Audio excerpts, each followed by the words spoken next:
Yes. Right. All is working. Good, good. Hello, everyone. Welcome.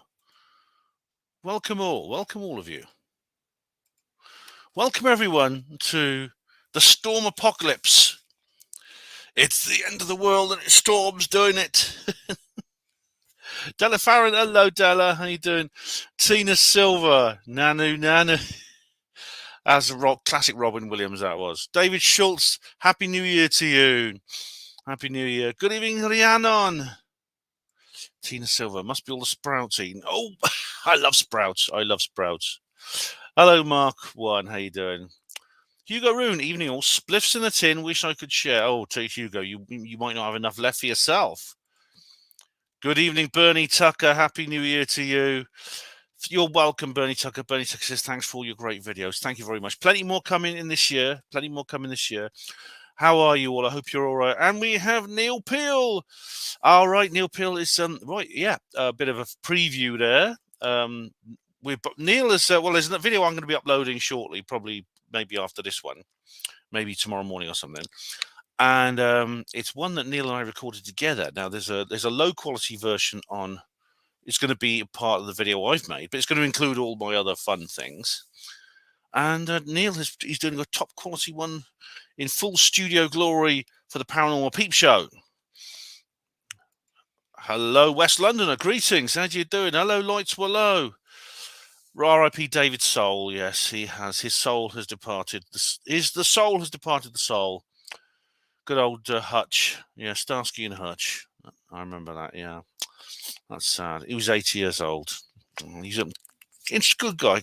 Good singer. He had some good songs as well. All right. So, how are you all? I hope you're all right. Have you survived? And have you survived the storm-o-pocalypse? Are we now in the post-storm-apocalyptic era? And it has been a bit. It's been a bit hectic, I must say. It's been a bit of a hectic thing. I'll just show you. I mean, you can see behind me. Look, I've actually got the weather map behind me with the weather warnings on for Storm Henk. Why are they giving the storms Dutch names all of a sudden? Because what are the storms? Let me just find the names. Let's have a look. Because we've had Storm Henk, and before that was Storm Gerrit. Do you remember? All right, and naming of storms, right? UK naming of storms, right? Here we go. They're giving storms now. They never used to name storms, did they? But they are naming them now. How does Storm Henk and other storms get their name? Yeah. Yes. Why do storms have names? The idea for naming tropical storms began in the 1950s. Tropical storms, yeah. In the UK, the Met Office names any storm which has the potential to cause disruption or damage that could result in amber or red warning. Right. The Met Office and the Irish Met Service Met Éireann launched their first Name Our Storms campaign in 2015. I remember George Monbiot suggested they should be named after climate change deniers. There'll be a Storm Ben at some point, I'm sure.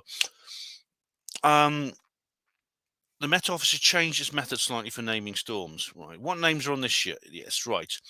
The reason, the criteria for naming storms are either Met Office, Met Éireann, or the Dutch Weather Agency, KNMI. That could be it, yeah, because it's included. Henk was submitted by someone who visited an open day at an agency headquarters. Babbitt was named after a woman who also visited and put her own name forward.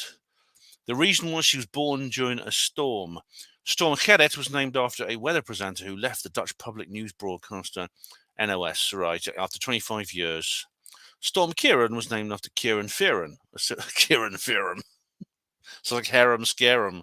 A civil servant who works for the Department of the Infrastructure in Northern Ireland. His job to ensure key information is shared. Storm Agnes was named after Agnes Mary Clark, an Irish astronomer and science writer. Yeah, so we've here the storms we've had so far. They're not all Dutch. Agnes, Babbitt, Kieran, Debbie, Ellen, Fergus, Gerrit, Nicholas, Minnie, Lillian, Kathleen, Jocelyn, Henk, Olga, Pete. That's the Dutch spelling of Peter. Regina, Stuart, Tomiko, Vincent, and Walid. Now, not all of these, I think, are. Not all of these have actually hit the UK. but they've hit this sort of European area. Oh, right, we got here. Let's have a look. Oh, you're not Lights Hello. I'm in Oxford tomorrow. Oh, thanks, Lights. I'm going to be working. I'm very sorry. I'm very sorry. Evening Nocturnal Frequency Radio. Hello, Lemsip. How you doing? Reported to be even worse than 2014 when it rained almost every day in January, February, and there were storms and flooding there. Oh, it was yeah. Leanne Jones. I was born in a massive storm and my mum's sunflowers blew down, and my grandmother said it was an omen. Right. Are there any numbers on your head or anything like that? Altina says the alphabetical order. Right. Lemsip. There is flooded streets just after a few hours of heavy rain, even when it hasn't rained for 2 weeks because of blocked drains and drain covers in gutters. Yeah, of course the similar thing has happened here. I mean, I'll show you some of the floods in a minute, some pictures of the floods which I took in a minute. But the parks, the city parks here in Oxford are completely unusable. South Park in particular. Now that's not on a rather crudely animated but very funny cartoon series. It's also the biggest recreational park in Oxford, and it is just a gigantic bog. And the reason it's a gigantic bog is because the drainage ditch is all blocked up, and they put some pipes in underneath it to drain it, and they're all blocked up and broken. But the council don't have to replace it because they're just saying it's climate change. So you see, they can always say climate change, and then that lets them off the hook, whatever it is. Peter Pipe, weather weapons. Right? Yes, we're going to come on to that, Peter. Oh my God, Newbury Station is flooded. Oh, honestly, Tina, the railways is terrible. I mean, do you remember? Oh, you don't remember yet, but you'll see it in a video I'm going to probably do in the next couple of weeks. I was halfway through filming a video, and I had to abandon it because I couldn't get where I wanted to go on the train.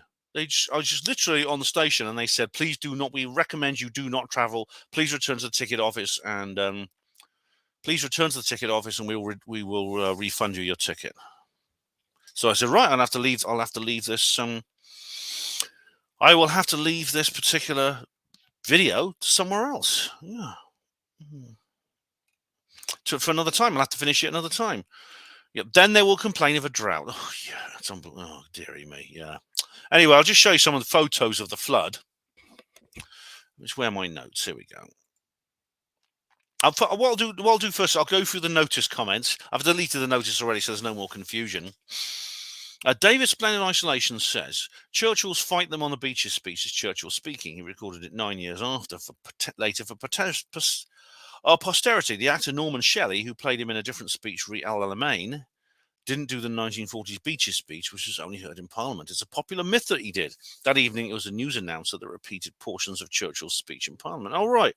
I didn't know that. I thought he used the Norman Shelley for everything.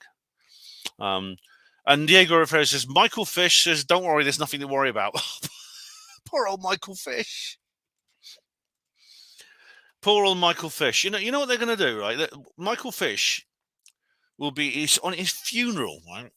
He'll be lying in the church in his coffin, and someone will say, they'll bring up the hurricane non-prediction. They'll bring it up. They're never going to let it go. It really is. It's really quite spiteful, really, that people do this. But everyone I know does this.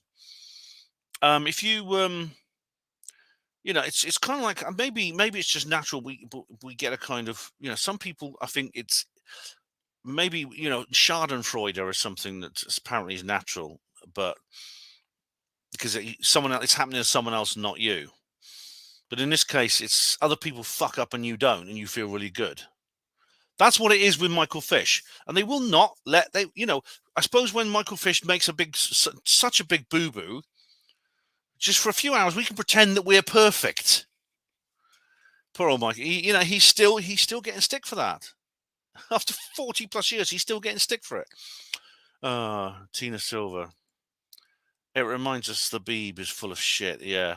We don't need much reminding, but yeah. I thought Michael Fish was already dead. I'm sure that's just a rumor, Rhiannon, and there's nothing to worry about. Hugo, I look forward to the spring and growing more food. Hugo, it depends what the weather's going to do. It's actually turning colder here. It looks like the Storm-o-pocalypse may be coming to an end, but I'll believe it when I see it. Do you remember my Snowy Sunday video? I made it 2 years ago. And it's oh, I'd love that to happen again. I really would. I'll make another snowy video. I'll make another snow video if we get snow here to any great extent. Last year we only got like a light covering one day, although it was pretty cold. But this we did actually get floods the year before. We did get some floods actually earlier in this in the here we go. Let me just find you the right pictures. Here we go. No, it's not that picture. I'm just going to show you some pictures of the flood. I took a number of flood pictures over the last couple of days just to show you what it's like in Oxford. You'll see another in the media. I'm just waiting for this. It's just hourglassing again. But anyway, I mean, if Newbury Station will be flooded, the railways just fall apart when this happens. I mean, they fall apart at any time anyway. The railways have this kind of like unbelievable ability just to go. They just fall like it's like a pack of cards. They just go crunch whenever there's leaves on the track or the wrong kind of snow or something like that. They go crunch. I'm just come on, open with. Yeah, that's right. Okay, guys, won't be a sec. I'm just trying to open the file.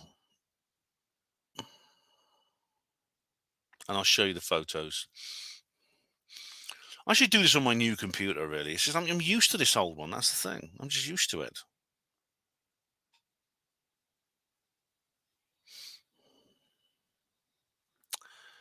And here we go. Right. Now, where are we? Okay. Oh, good evening, Donna Wellham. How are you doing? All right. Sorry, Michael Fish is still alive. Right, you are. Right. This is that's the flood. That's one of the floods, you see. Which that's a picture I took yesterday. I'll show you the same spot in a minute today. That's the Isis towpath. What you see on the left is basically the River Isis. It's the Thames, basically, which we call Isis. And this path runs all the way down here. But you see this field on the right is completely flooded. And you see that's the field on the right. It's just normally you see that's like a meadow. It's totally underwater. Oh, last year it did freeze over last year when we had all the cold weather and people were skating on it. It's like the people literally had their ice skates on it. It was great. Hopefully that'll happen again. And this is the same spot today. You see, look, the floodwaters have risen quite considerably. You can actually see if you look at like the no, not responding. Come on. If you look at I'm just going back a little bit. I was going to show you the sign. It's just this app is running very, very slowly. But you will see. There we go. Loading. Come on. See the sign there, that big white sign? There's a bit of a gap. There's about, maybe 7 or 8 inches underneath it. All right. Now I'll go forward again. And you see that the floodwaters have risen a good foot above what they were before. And this water line now is right the way up here. It's come right up here. And they've put these being living in a nanny state world. They've got these cones because they've got a sign here as well. You can't see it; you can just see it at the bottom there. Because if I think if those cones weren't there and that sign wasn't there, I'd probably just keep walking straight ahead. I really would. I'd keep walking straight ahead until I was up to my waist. I'd even drown. I would just keep walking. I'd say, "Hang on," and people would shout at me saying, "Ben, why are you walking into the floodwater? Why are you up to your thighs in floodwater, and your shoes and socks are soaking, and you risk drowning? Why are you doing that?" And I'll say, "Well, there's no sign telling me I shouldn't." I think that's the level we're at the moment. And this is a pub called the Isis Farmhouse. It's a very nice pub in Italy, Oxford. And now this is almost a regular event. The beer garden is completely flooded out. Look at that huge pond, and they literally have to shut whenever this happens. And that is the lock. That is Italy Lock. And literally, the gates. They might as well just open these lock gates because the water level is the same on both sides at the moment. So there you go. Right. So, anyway, evening, Donna Wellham. How do you do? Lemsip. In 2020, Butte Park, Cardiff was flooded. Anywhere near the River Taff, including the Taff Wells and Pontypridd, was flooded because a reservoir was overflowing, so the floodgates were opened. Oh, right. Well, you know that Richard D. Hall discovered that scandal because that policeman drowned. Yeah. I saw lots of anti-meat signs in Waitrose. Oh, well, anti-meat signs in Waitrose. Tina, I bet you they're saying meat causes climate change, don't they? West Londoner. I'll be fine. I've got armbands. It's the same. Tina says the river. It's the same in Newbury. Tina, is it the River Kennet and Canal emerge? Oh, blimey! More storms, floods, volcanic eruptions, earthquakes, which happen at the same time. Right. We'll come on to that. We're getting ahead of ourselves here. Then we had a lockdown a few weeks ago. Floodgates opened into the River Taff, and then, rather than flooding of farmland around the reservoir, Pontypridd High Street and the Lido were wrecked. Oh my God! You know, I don't know. I mean, you can't actually see in the photographs, but there's the people who live in the boats, because there's like all the way up that towpath, which I showed you, the flooded area. There are residential boats, and there's some people. And usually, what they do is they move their boats upstream from the lock during winter because of this. But some of them are still moored downstream, and when I go back there, I'm going to have to go down and have a look because some of them could have sunk, and people live in them.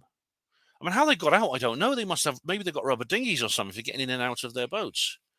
Because I can't see how else they could have got in and out of the boats. Yeah, anyway, so what is causing the storm apocalypse? And so I just Googled why are the storms so bad this year, and a lot came up here. There we go. Met Office, extreme weather events. I had a little bit. How long will it be before someone mentions this? The climate change thing. Official blog of the Met Office. Let's have a look. Just wait for it to open. 2023 and weather. Here we go. Our changing climate. You see, our changing climate. Now, isn't it convenient, right? Whenever something like this happens, whenever you get like a spell of like mild weather, they'll say, well, this is obviously caused by climate change. Whenever you get a spell of cold weather, like we did last year, they'll say, look, don't you know the difference between weather and climate? It's all very, very double standard. Anyway, with temperature and rainfall records broken, red warnings issue and a flurry of named storms. Yeah, they have to.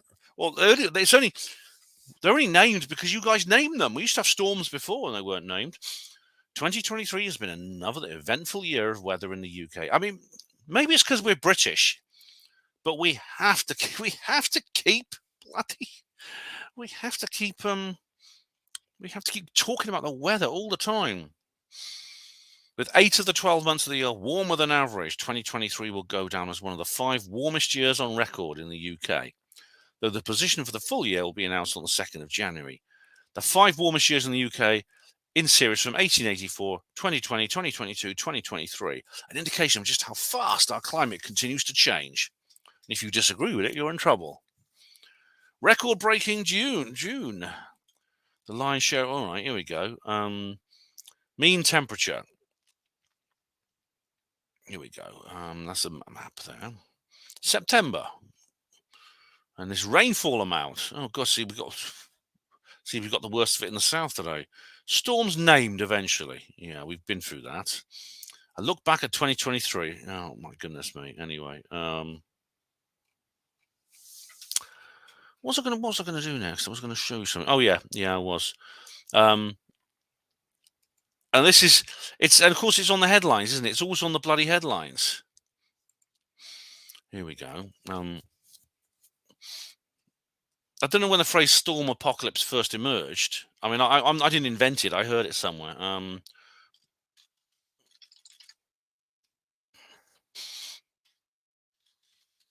But I saw this newspaper headline just before Christmas.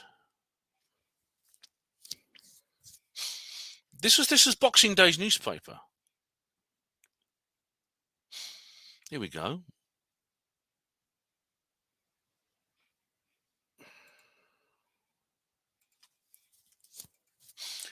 5 New Year storms. The country faces back-to-black Atlantic hell as 2024 begins. This was published on Boxing Day. How did they know? And I don't think we've had 5. We've had about 3 storms. But how do they know, though? How do they know? When the Met Office itself will admit, and I went on a school trip to the Met Office one day, and they said that the most they can predict really is 8 days. All that technology they've got, right? And the most they can predict is 8 days in the future. Lemsip, yeah. Everything's blamed on climate change now, but they won't unblock drains and install awnings over shops like they used to. Exactly. That's the thing. See, climate change lets them off the hook. It allows them, the government, to do whatever they like. Now, when it comes to here we go. I'm just going through this photo of you. It's running very slowly. I want to make sure this is working properly, not responding. Okay. So you have to just bear with me here. Let's just wait for it to work.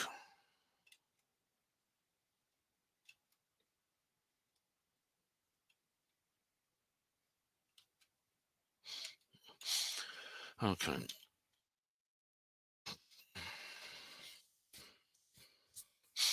Come on.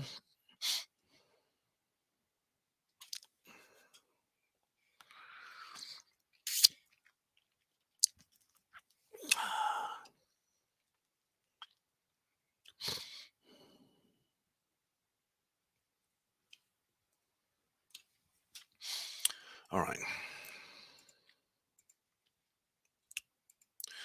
Now, when you hear about climate change, what you'll say is like you want to see data, and indeed we've been given some assertions, some conclusions by the Met Office regarding temperatures, saying, well, the temperature we have at the moment means that some of the 5 warmest years on record in the UK have been in the last decade, and this is with temperatures going back to 1884, going back a long time. We're talking going back 140 years. So this, and when you look for more data, you ask for data on global temperatures. This is what you will see. You'll see this graph. Now, this is a graph of global temperatures for the last 1,000 years. So basically, from year 1000 to year 2000. In fact, it's slightly over because obviously we're now slightly over the year 2000 by 24 years. And you have this line here. You have this blue line here. This green one here means, these green dots means standardized pages S2K. I don't know what that means. The rest of the graph is quite easy. You have here on the x-axis, you have like temperature anomaly in degrees centigrade. And you have minus 0.8642, and then plus 246, and 0 here is it. Now I don't know why they've set this kind of datum here at 0. I don't know why. When they say temperature anomaly, presumably when it hits this datum here of 0, there is no anomaly. I don't quite understand why that is. Also, I don't know what these shaded areas particularly mean. So I don't understand everything on this graph, but I mean it's very distinctive in it. You have this it's a hockey stick shape. This is called the hockey stick graph. I don't know if you've played hockey, but of course this is it's a long straight bit here, the handle, which means from about 1000 here, you get a slight variation up and down. So it drops slightly in around 1500. It also goes slightly up here in around about 1350. And it remains steady from roughly 1500 to probably 1940 or so. And then suddenly, for some reason, this line turns red. And now there's no key. There's nothing on the key here, which explains why the line should turn red. But it does. And it starts shooting up here to literally 0.4 in terms of anomaly. So for the last 1,000 years, you have this rather steady equilibrium here, and then suddenly it starts shooting up. It starts shooting up rapidly like that, like you wouldn't believe. It goes up like that, shoots up from about 1940. There's a slight downward turn, and then it goes up continuously. So this indicates that you have this kind of stability, a status quo, an equilibrium, which then is upset literally within the last when this red line takes over, which is roughly in the late 1850s or something, and then it goes straight up like that. Now, when you talk to climatologists, you'll often hear the term the pre-industrial, and I think what the long straight line refers to is is exactly that. It is when you hear people like George Monbiot and Mark Linus and these other watermelons. Mark Linus lives near me, by the way. Well, he lives on the other side of town, but he lives in Oxford. Geostorm. Yeah, but it's Atlantic storms. I think one of them was a hurricane or something. Lemsip said, I don't remember many storms before 1987, which hit southeast England. Oh, that was the Great Storm, wasn't it? Yeah, October 1987. I know that, Lemsip, because it's just literally the day after the UFO event in Nottinghamshire. There was one in Plymouth in late 1979 and Liverpool in early 1987. Now we get storms every winter since 1987. I think we do. I would say we do seem to be getting windier weather at winter. There's no doubt about it. And then Hugo says, La Nina. Sorry, having a laugh. IDRG to DRG. La Nina. Yeah, La Nina is La Nina means the little girl in Spanish, and it refers to ocean currents, like El Nino, which means the little boy. And that's another one. John says, I met David Soul at a gig, and he was pissed. What was he drinking? Lemsip, they want us to suffer the effects of climate change. The building of the Northern Meadows was blamed for the flooding of Southern Whitchurch a few years ago, yet the two places are over a mile apart. Now, when it comes to flooding, I mean, flooding is a separate thing from weather, particularly. I mean, obviously it's caused by rainfall, but it's not just caused by rainfall. It's caused by it's not just how much rain falls. It's what happens to the rain when it actually is on the ground. Now, in the old days, you see, in the old days, there was an awful lot of farmland by the side of rivers. There were lots of fields. There were forests. And there was natural drainage in the land because there was plenty of trees. And this allowed the rainwater to be absorbed properly. What's happened in quite recent years is you've had a lot of building works on the side of rivers. You had a lot of there's been a lot of work even in Oxford. There's been a lot of building in terms of putting in pathways and mooring and marinas and things like that, and mooring docks and things like that on the side of the river for boats. There's also been a lot of riverside development in terms of housing. What happens in this case is what happens when you do that is that the rainwater falls straight onto hard concrete and tarmac, and it just pours straight into the river, literally within minutes of landing. Which means the river can't. That's why the river floods. It can't handle that much water in one go. So even if the rainfall was the same, you may get flooding in one place and not in another because of the way the water drains. But anyway, that's what you see there, and right, so I'm just going to go through my pictures.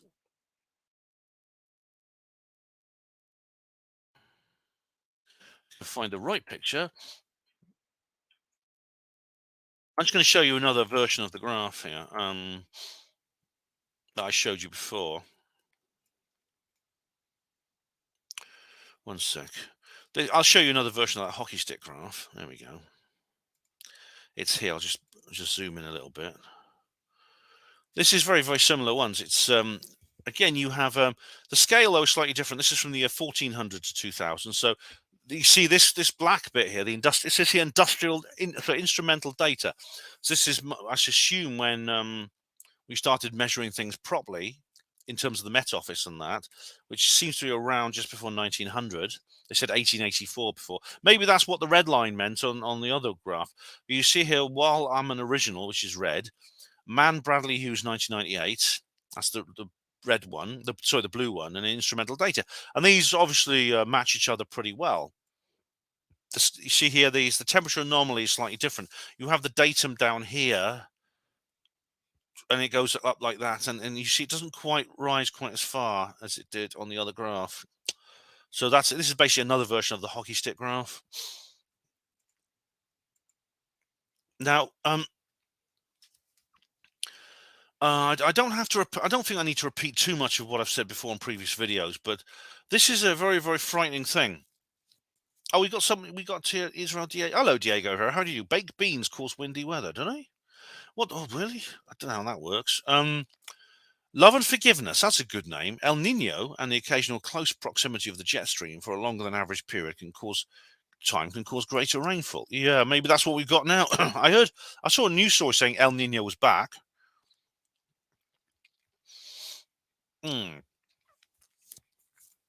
Okay.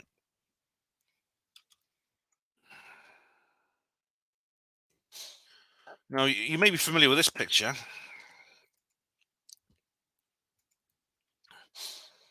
This little polar bear here. I mean, this. I think is quite a classic one, actually, isn't it? You see a little poor polar bear sitting on this lump of ice, which is melting underneath it. You can see water dripping off it there. And you think to yourself, poor old polar bear, what's he going to do? And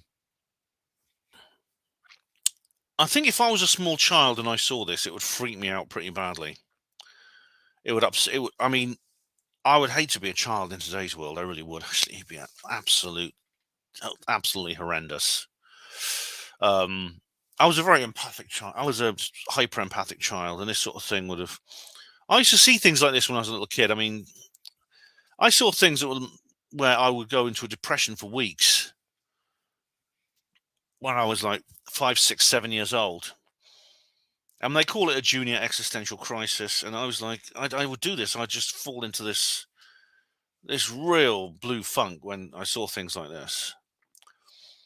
This image I think, is intended to upset. It's intended to horrify. And you hear how polar bears can't survive. They can't survive. There's a fear that they won't survive climate change. And here you see this poor polar bear clinging onto the last vestige of ice before it falls into the water and drowns. I mean, it's the sort of thing that I would, make kids cry their eyes out at school. I don't know. How many of you are familiar with that image? Yeah. Hello, Della. Rob, I think it went over Ben's head. Oh, are you referring to dietary wind? Goodness me, I'm sure I didn't. I'm sure that did that go over my head. Oh my goodness me, Della. I thought we hospital portals are masters when it comes to sort of like bawdy humour. Oh, I don't know.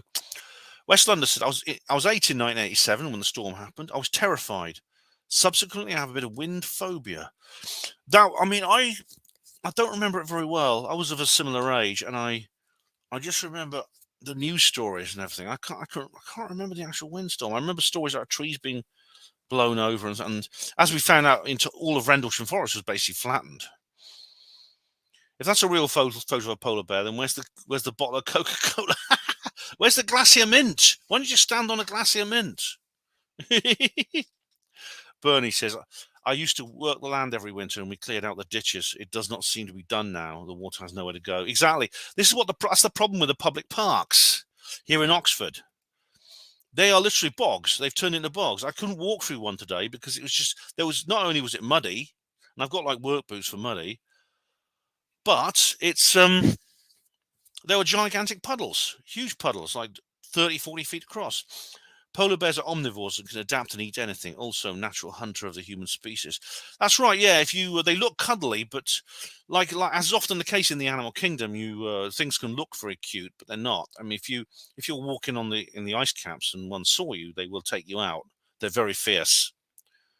As I was talking to someone actually from the CFZ who went to the Isle of Man with me. We're talking about bears. And he says the way you deal with bears, if it's a black bear, it's not black bears can be dealt with. Then they're quite timid. They act tough. Brown bears, you just got to pretend to be. You just play dead, and they'll leave you alone. They don't go after anything they think is dead. Then the phrase was, if it's black, fight back. If it's brown, lie down. If it's white, good night. Which means that if it's a black bear, you can probably deal with it just by shouting and roaring at it, it'll run away. If it's a brown bear, don't try to fight it. You won't win, but you can play dead and it'll leave you alone. If it's a white bear, in other words, if it's a polar bear, you've got no chance at all. Unless you're armed, unless you've got a gun, you're on the dinner plate, mate. Definitely. And this is an important point because polar bears are good swimmers. And this is why that picture is actually, I consider that picture emotional terrorism.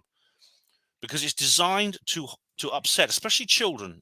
It's designed to upset them and appeal to our natural empathy. I mean, especially if you were a very empathic child like I was, and to make you feel horrible pity for the bears and things like that. And so when you grow up, you'll be a good tax-paying citizen, and you'll support the IPCC, and you'll support increasing internationalism and authoritarianism to save the planet. We got to have a new world order, or these polar bears are all going to die. But polar bears are excellent swimmers. Tina says here, before polar bears were called polar bears, they were called swimming bears. Yes, they can swim. They can swim very well indeed. They can swim for hundreds of miles.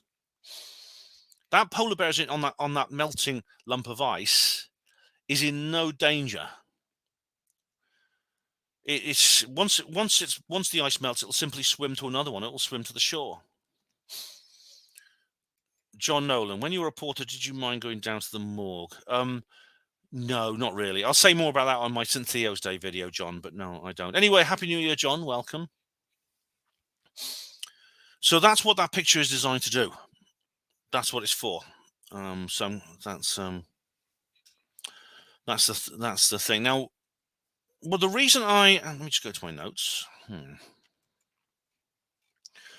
Now, the reason I am dubious about when the Met Office on that blog I just showed you.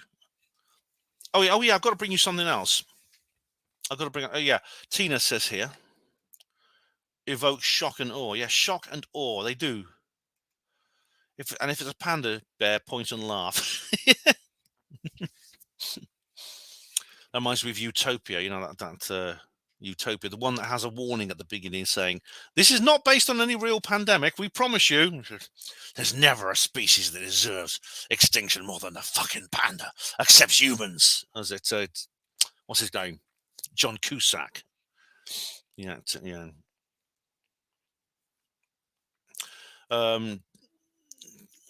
John Cuckley, you should go skinny dipping somewhere. Don't swallow any logs, though. Oh, I don't eat logs. Diego Rivera, at least the ducks are happy. Yeah. Well, these good, great. Well, yeah, the ducks are fine. They're swimming all over the place. They love it. Now, the thing is, the polar bears have survived warm periods before, and this is an important point. I'll come to this in a minute, but I don't know if any of you have heard of Admiral Zheng Hu, but he was an explorer. He was a Chinese explorer. And I'll say more in a minute, because I want to show you another graph now, because I'll tell you the story of Admiral Zheng Hu.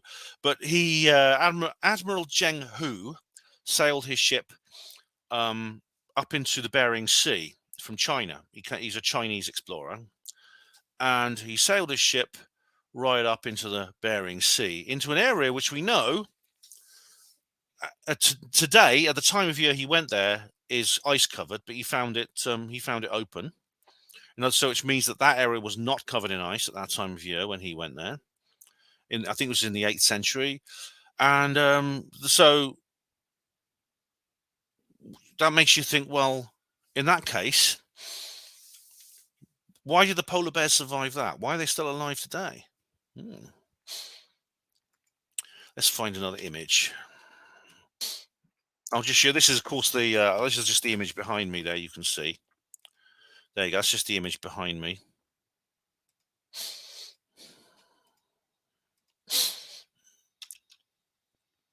It's interesting. Do you remember when I did my heat wave live stream? I was talking about it looked like there was blood all over the country. Is there equivalent with these weather warnings? I don't know. Here we go. Now,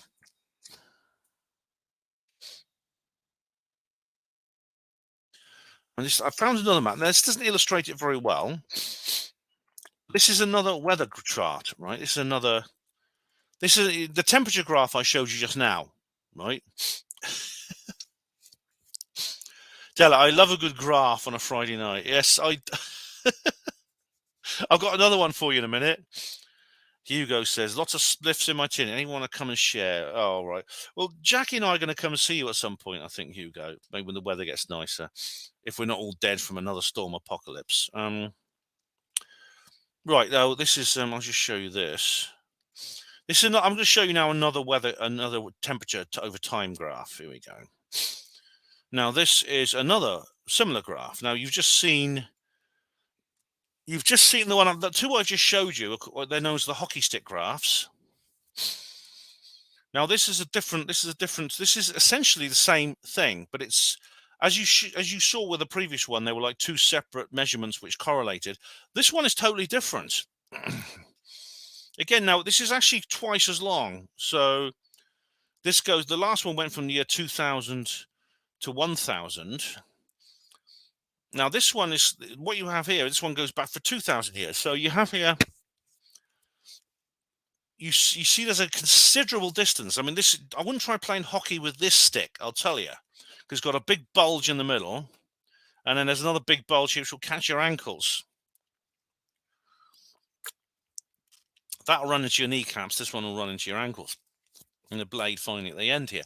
The blade here at the end is the same. But you have here, firstly, it takes you back 2,000 years. So this is around the time of the Roman Empire.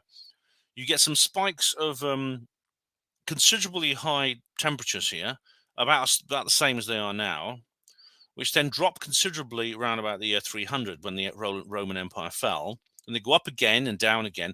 So they vary on this anomaly here. They're up and down on both sides of the datum until about the year 500. And in the year 500, you get a steady climb, which then is maintained. You can see it till around about 1100. And this is where you get this big red spot. This has been colored red to illustrate hot temperatures. Now, these peak probably around about the year 900. So this is just after Admiral Zheng Hu's voyage. Admiral Zheng Hu's voyage took place around here, when the temperature was slightly above what it is now, the global temperature, but it had been going on for about 400 years. So a lot more ice had melted. So you have then, it continues, like I said, until around about 1200. Now this wasn't necessarily bad. The polar bears survived it. And what's more, we started building cathedrals and things like that. You know, the cathedrals I showed you in York. Do you remember York video from last year? Then it becomes it becomes more unstable. The weather becomes more unstable for another 400 years or so. Then you have, it actually says Little Ice Age, where the temperatures drop considerably. They drop considerably, and you get this like blue spot here, and they don't really recover considerably until around about the year 1800 or so, and then you come into the 19th and 20th century, and then you get this then you get the blade of the hockey stick. The blade of the hockey stick is pretty much the same. So the last graph was, you can imagine this. You can imagine the last graph, right? The previous graph I showed you sort of began around the year 1000, but you don't see this big spike here. So what's going on? How do you explain this? Well, there was something called ClimateGate. I don't have time to go into everything to do with ClimateGate. Hello, Pat Riot. Happy New Year. I'm very well, thank you. Hope you are. Oh, thanks, Hugo. We'll see you. We'll love to see you. Obviously, it'll be difficult for me to go back to that area again, but it'd be nice to see you.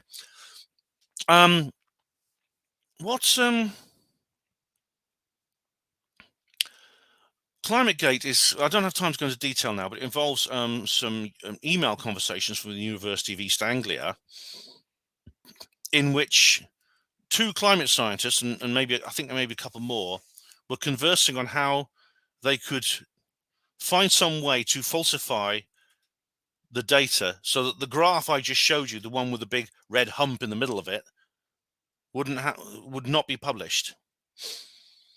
Now, why would they want to do that? Diego Rivera, what is better, cold weather or wet weather? Oh, cold weather. I'll say I got some things to show you at the end, which shows you my little homage to cold weather. Do you remember my snowy Sunday video? Let me I can find it for you.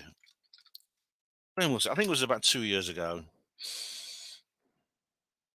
January 2021. Here we go. Look, this is the kind of weather I like. I'll show you some more. I'll show you some lovely. I've got a lovely thing to show you in a minute. I don't know how many of you remember this one.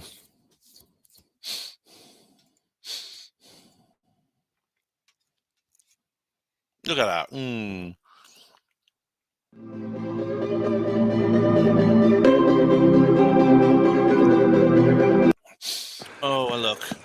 And you may think, oh, it gets going to get boring watching a 10-hour video of a train journey. No, nice. but you see, I always put on something in the background. That was from 2 years. That was from January 2021. Yeah, 2 years ago. But I'll do another one of those. If we get weather like that again, I'll do another one. I promise you. I will do another one. Hello. Oh, it's Jam Noise. I'm in the sun as we speak. Hey, Jam Noise, how are things? How's the family? How's your little girl, your little baby? I know I say baby, but she's not a baby, but neither is mine, but I still think of her as a baby. Happy New Year to you. Okay, so the Climate Gate basically was about that. Now, I mean, there's been attempts to sort of like cope. There's been some copes been released. I mean, there's been some copium, as you might say. Yeah, people can always sort of fill things in, trying to explain it and saying how it's not what it appears to be. But I mean, I've read through the Climate Gate emails. Ian R. Crane was always talking about that, and it sounds pretty incriminating to me. Why would you want to falsify data, especially when it could reassure you? Because the pre-industrial, when climatologists use the word pre-industrial, presumably they mean the medieval warm period, because the medieval warm period, there was no industry there. We were an agricultural society, as David Icke says, turbocharged handcarts. Yeah. So presumably, could it be that, because what they're trying to do now is they're trying to say that the climate, the rise in temperatures we're experiencing over the last century or so are anomalous. They're not part of the normal cycles of. They're not part of the normal cycles of climate change, which climate change is naturally anyway. As a result, they're caused by human activity. They're caused by humans basically being evil, especially evil white men and our patriarchy and things like that. And therefore, we need massive social and political change to save the planet from it. Now, if you look at the graph of the medieval warm period, you might think, well, what if that's not the case? What if the cause is different? You see, this is why there are many distinct political reasons why they might want to make that graph of the medieval warm period just go away. Oh, Jam Noise, that's terrible. They are. I mean, I'll be saying more about chemtrails in a minute. I'm glad you're having a good time. We now have 3 crack whores and a baby. I never saw that film. I remember in the 80s, they used to show maps of southeast England in the year 2050, totally submerged in water. I wish it would speed up, as I live in North Hampshire and would love to live by the seaside. Oh, total whiteout yesterday. Oh, is that on the snow? Oh, no. Oh, you mean the sky? Yeah, the sky. God. Yeah, I mean, they do. I think they do that a lot in the US. I mean, I saw some nasty chemtrails in Las Vegas. Yeah, so, well, I mean, there were several people who were predicting, such as what's his name? Guy McPherson, who's like this doomer. He's Jam Noise. What's going on with the weather over in the UK, bro? Oh, Jam Noise. If you play the recording of this, you'll see the photos I took of the floods in Oxford. It's the Storm-o-pocalypse. We've had horrible weather. I mean, it is changing now. It's at least for the next few days, it's going to be different. But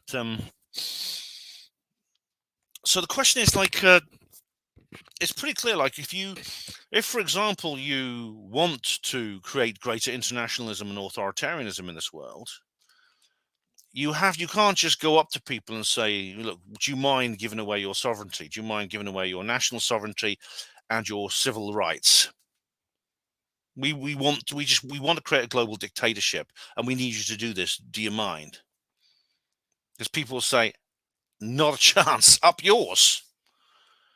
So of course the government will just say, well, the government will just come out and say, well, they'll sell it to you. They'll sell it to you. It's what David Icke calls problem, reaction, solution. They won't say, we want to create this new world order, so do you mind giving up your civil rights and sovereignty and everything like that? They'll say, there's a problem. There's a horrible thing going on, and it's all your fault. It's you. It's all your fault, right? And so you have to give up your civil rights. You have to give up your sovereignty. You have to give up your freedoms. And we need an international state of emergency. temporary, of course, to save the planet, to save the polar bears, because that hockey stick graph you just saw, we're all going to die if you don't do it. And what's more, there's these storms coming. These storms are here, and it's all a part of it. Now, yeah. Now we come on to the storms, right?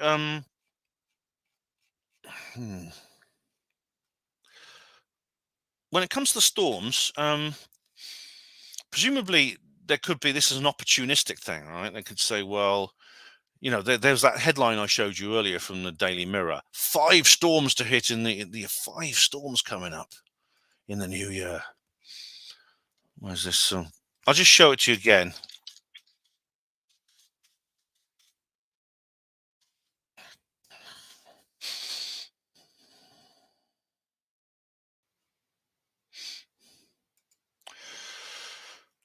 Yeah, this headline here: 5 New Year storms batter Britain. You got this guy being blown away by the wind. The country faces back-to-back Atlantic hurl as 2024 begins. Now, and you have these maps. You see, you have these maps. Look at that.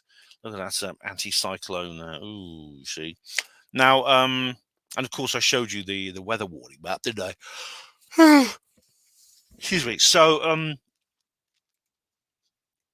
you might ask yourself, well, how do they know it was going to be 5? I mean, does that mean? It's weird how I keep seeing headlines saying things like that. You know, we're going to have the hottest summer on record. Oh, this winter's going to be very mild. How do they know that? How do they know that? And they even make other predictions, such as I remember during the Beijing Olympics. Do you remember the Beijing Olympics, which a few years ago they said they could guarantee good weather for the 2 weeks of the Beijing Olympics.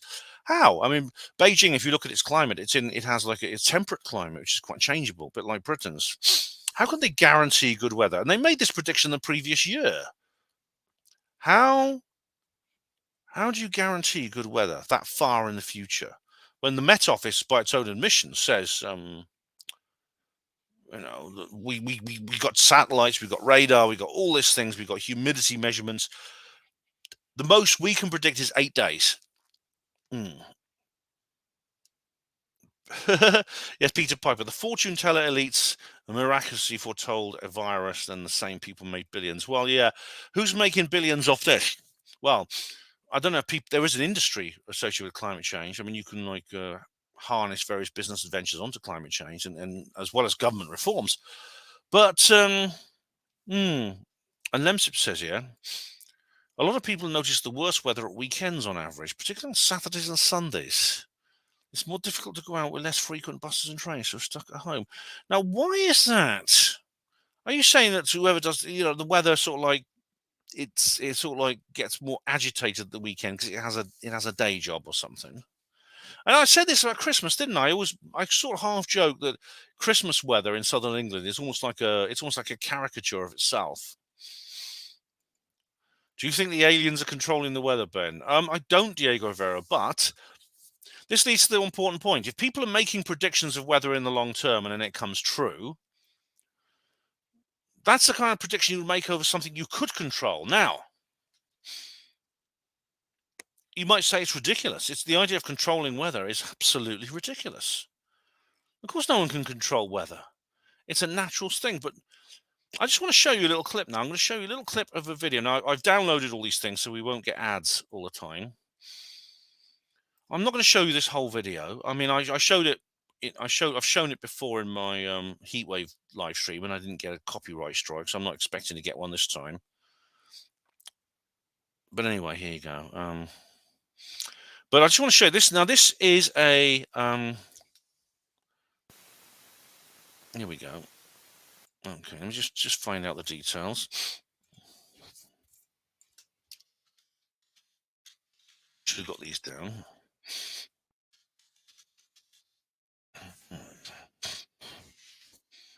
Right, yes, this is a short film by Walt Disney, partly animated, part live action, from 1959.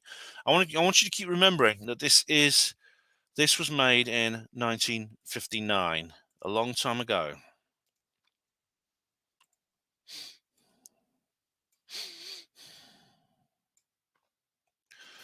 I'm not going to show all of this.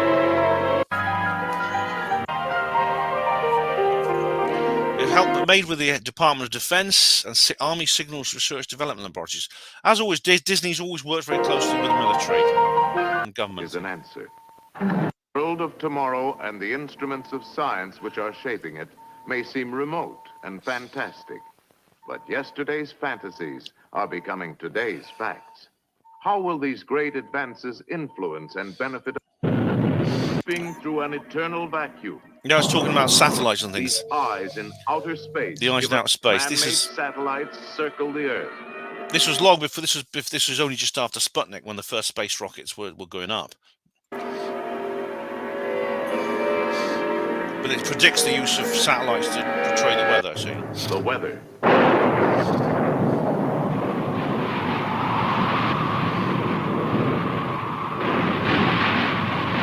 Oh yeah, that's what we had.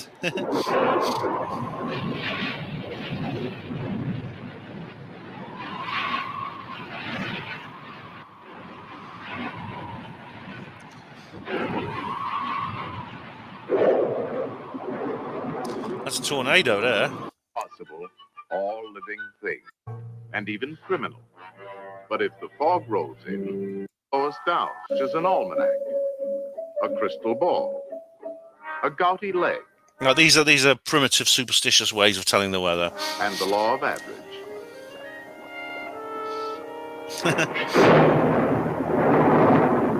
April showers bring May flowers. Rain and snow. When the birds are water has a New Year's Day, and if the fine weather holds its sway, the weather is bound to stay that way forever, ever, and a day. Well, no matter how we try to predict the weather, of this we can be certain. It will always be with us. What's Hugo say here? Hugo says, sorry, Ben, I've had enough of this nonsense. Come chat. Oh, Hugo, come on. Yeah. But Sham Noise, they always fuck up school holidays. Yeah, it does feel like that, doesn't it, Jackie? Honestly, I think you've seen this, Jackie. To understand it, let's look into if you haven't seen this, do watch it. It's called Lake. Yeah, Walt Disney Cold War Weather Control. That gives it away a little bit, doesn't it? Or puddle. Let's go forward a bit they're more. Still there. Rise. Cycle of weather is a gigantic sun. Heats the earth and its atmosphere, and the weather that will result. Keeping track of the steady parade of storms and fair weather requires the constant preparation of new maps. This is a never-ending task. Weathermen must construct these maps from a continuous flow of data. I knew you had. I had a feeling you would, Jackie. Yeah, this is really quite extraordinary. That pours in from weather stations all over the world. You see, this is like the Met Office of the 50s. It's primitive compared to what we have today. In remote, isolated areas, scientists realize they must search in many directions. We are just beginning weather forecasting by their ability to store and... Okay. That's the radar. And modern electronic computers now play an important part in weather forecasting by their ability to store and rapidly process vast amounts of data. But today, we are just beginning to understand something of the forces behind the weather. Scientists realize they must search in many directions and ask countless questions. For instance, can future weather be predicted by looking at the past? Does the slow advance and retreat of glaciers over periods of centuries indicate cycles in the Earth's climate? All right. Well, they say now there are no cycles in the Earth's climate. The climate is actually linear, and what we're going through at the moment is something outside that cycle. It's an anomalous created by evil white men to ruin the world, and so we need a new world order to save us. You see here, ice caps do melt all the time. Glaciers retreat; they never advance. Past records of bird and animal migration, or the migrations of man, may furnish auroras be obtained. But now we have more advanced scientific devices for gathering data continuously over long periods of time, not only from the atmosphere, but from space beyond. Artillery, a tape recorder, and its voice is a radio transmitter. Oh, this is a weather satellite. A tiny yeah. microphone. its memory a tape recorder, and its voice is a radio transmitter. Here, these instruments are placed in an actual weather satellite that are recorded by This is pure science fiction at the time, but it's all come true. this tiny tape machine, light on the oscilloscope of tomorrow. These future satellites will be the key to precise forecasting and control of weather. Did they say control of weather? Not just forecasting, control of weather. Let us project our present knowledge with imagination and speculate on how satellites might be used in future operations from a worldwide weather center. Well, the future is now. I mean, this was 1959 this was made. This is the master control room. Electronic maps and view screens display up-to-the-minute pictures of the weather around the Earth. Every hour, reports are automatically received from all points at sea, on land, and in the air. What is that? 22. That looked like a flying saucer. That's not an aeroplane. Look at that. That must be anti-gravity. 22,000 miles out in space, 3 robot satellites train their sensitive television eyes on all parts of the Earth. These pictures are monitored on viewing screens in the weather center. Oh, Diego Rivera just mentioned something interesting. They use terms like weather bombs. Yes, they do. There's thunder snow and things like that. You never used to hear those a few years ago.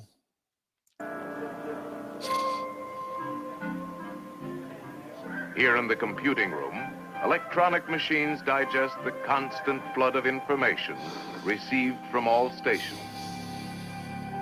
This is then translated into an ever-changing diagram of the Earth's weather. Forecasts for every sector of the globe are made months Hello, in Dennis advance. Carr. See, Prediction charts forecast months in advance. Months in advance, eh? have indicated that a powerful hurricane will begin forming today in the Atlantic Ocean. Oh. The electronic weather map shows an intense storm system building up about 1,000 miles due east of Miami, Florida. Like they do Hurricane Andrew, which caused destruction, or there's various other hurricanes that have struck the Caribbean, southern United States, and that area. Has been absolutely devastating. Do you remember the one that struck New Orleans that caused it to flood out, and FEMA just shut the whole thing off? They didn't provide any aid; they just shut everything off and left everyone there to basically without water or food. The Hurricane Katrina. controller calls for a close-up satellite view of the troubled area. Coco 526, Yankee 2.5. Okay, controller. Coco 526, Yankee 2.5.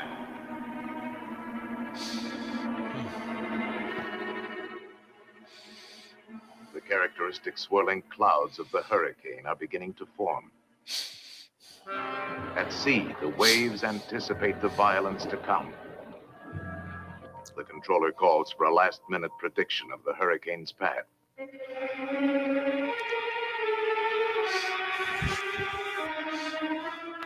If control measures are not begun at once, the hurricane will smash across densely populated areas within 48 hours. As they do. And they have done. So what's going on there? Are they going to stop? Are they going to just evacuate the areas, tell people to get into their basements? What are they going to do?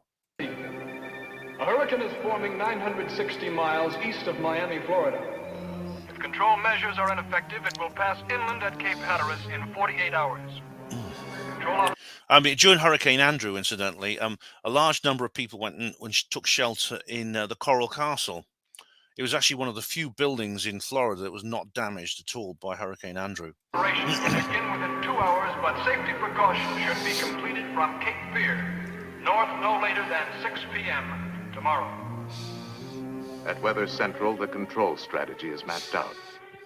A ridge of high pressure Control? slants across the eastern United States between 2 low-pressure storm systems. Did he say control? If these 2 storm centers are intensified, the high will build up along the coast, forming a barrier that will turn the hurricane out to sea. Stand by. Now pulling in satellite number 1 for visual check of low pressure systems L20 and L21. The operator brings the satellite into focus on Oh, Dennis, snowing like Fukia, -1 degrees. Send wherever, I don't know where you are, Dennis, but please send some of that our way, will you? the two storms, one centered over Kansas, the other over Labrador. Changing the northeastern low, L21.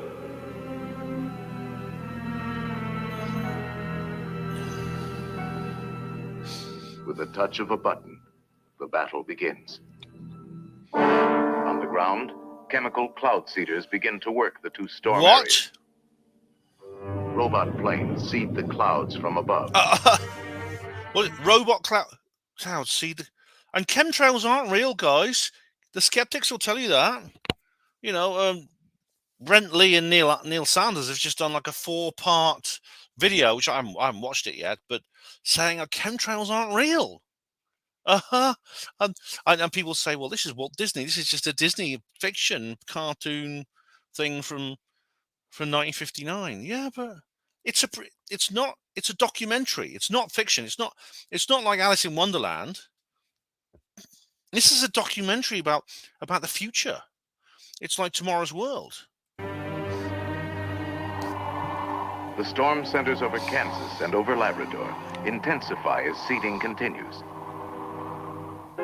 Now changing over to Hurricane Center H8.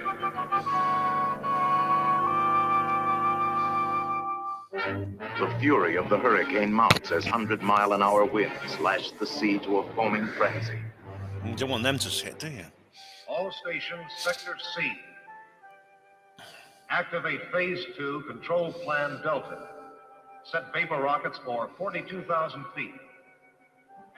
As an emergency Vapor measure, rockets. the controller calls for a salvo of vapor rockets. Dennis Carr says, could you post a link, please? Never seen it. I can do, but I mean, you can find it very easily enough. I've actually downloaded it to avoid the ads, but it says Walt Disney Cold War Weather Control. There's several copies of it. Be fired ahead of the path the hurricane is predicted Rockets! to take.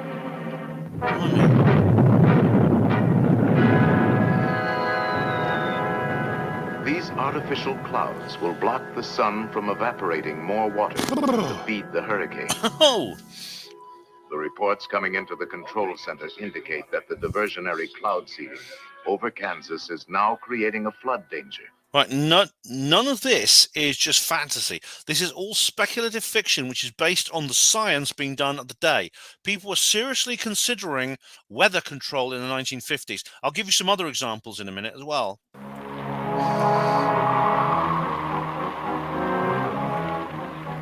Specially equipped robot aircraft are dispatched immediately to release a high concentration of cloud seeding material into the fringes of the storm.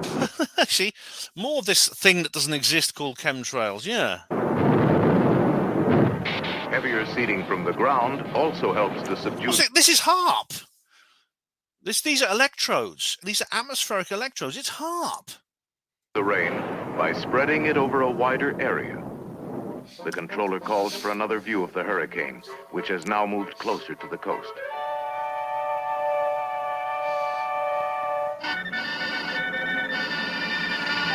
Signal out on number 1 satellite. 10-minute interruption for correction. Have you anything else? I'm sorry.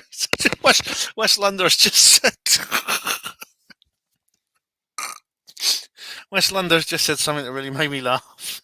Neil Sanders looks like a lesbian skateboarder who was breastfed LSD.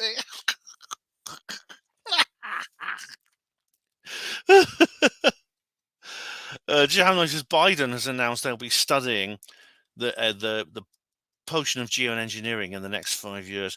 Now, Biden couldn't ever articulate those words, Jam Noise, but I expect someone else has actually said it. But I don't doubt whoever's pulling his strings and providing him with his warm milk and things like that is doing exactly this. In fact, I think this has already been done. I'll give you some examples to show this.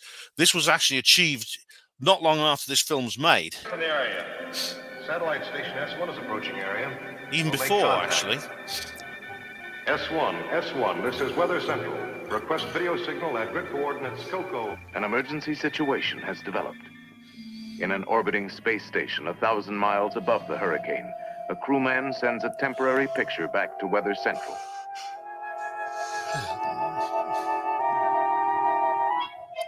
Three crackles and a baby. I'm going to come on to that. That's the next thing on my list.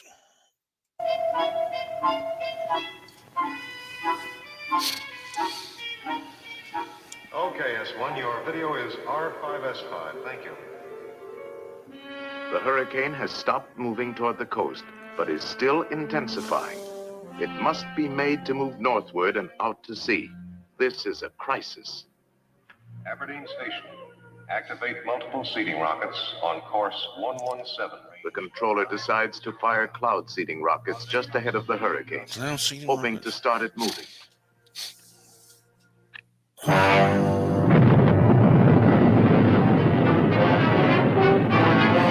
Hello, Michael Snow. Happy New Year.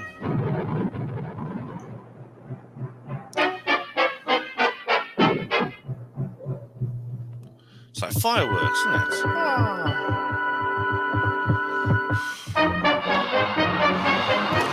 Yeah. Jam noise. That's what they did with the storm on 9/11. Ah, right. This is Hurricane Erin. Yeah, that moved, didn't it? That moved out to sea. Slowly, the hurricane begins to shift. All available forces have been brought into play. They're moving a hurricane. Now, we can if you speak to any of like the normal, the mainstream today, they'll say this is not possible. You can't move a hurricane. Oh, Dark Corners, hello, Dark Corners. You're watching from the beginning. Nice one, mate. But don't miss this live stream. Don't miss the live stream. You can always watch the live stream from the beginning too. But the mainstream scientists will say that this is not possible. You can't actually move a hurricane. It's too big and powerful. There's no technology that could move it. Yet, more than 60 years ago, in fact, before then, I'll give you some evidence to suggest that this was being done even before this film was made. Scientists were seriously suggesting that it was possible, and they were working on methods to do it. We watch. This is a documentary, not fantasy. This fictionalized section you're seeing now is a speculative documentary. It's a reconstruction of a possible future. It's not a movie. It's not Alice in Wonderland or Aladdin or The Lion King. This is Disney talking about the real world.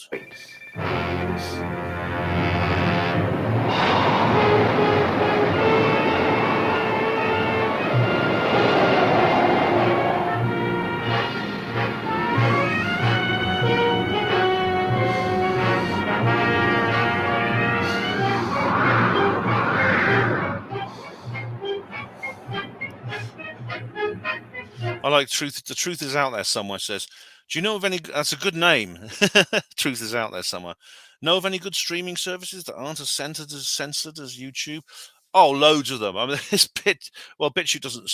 There's Odyssey, Rumble, and I've just done some streams on them. There's loads. There'll be more to come.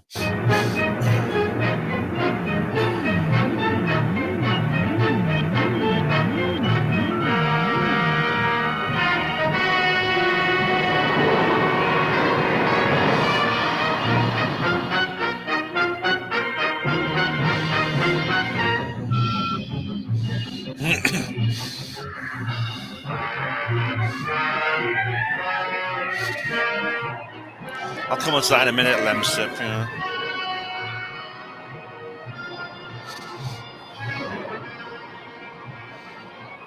After hours of tension, the turning point is reached. Latest reports indicate the control strategy is successful. Blimey. At last, the high-pressure ridge has settled along the coast, forming an invisible wall of safety.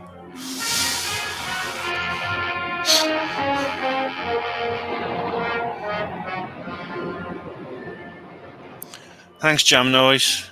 There's a link. The storm is over. The danger has passed. The hurricane has been defeated, turned away from the land, and left to suspend itself harmlessly far out at sea. In the world of tomorrow, weather control today will enrich and safeguard our daily in fact, even lives. the past. In the foreseeable future, we will conquer more than violent storms. We will turn the destructive elements of today into new sources of power shaping the land on which we live. All mankind will benefit. Arid wastelands will be made green and fertile, and vast frozen areas will become productive. To this end, man-made satellites will probe the secrets of the skies. They will be our eyes in outer space.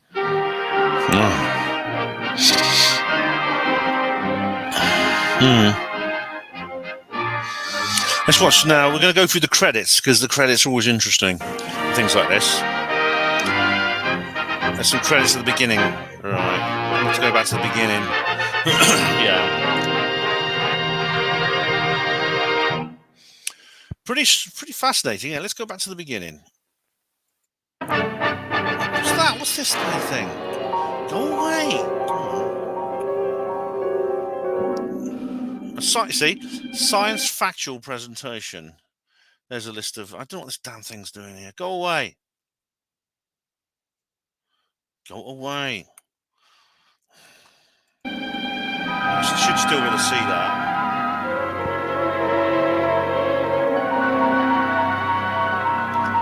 What is this thing? Go away. There's nothing. I can't close it. I don't know how you close it. Go away. Go away. How do I get rid of this? See more. I don't want to see more. I don't want to see more. I want it to go away.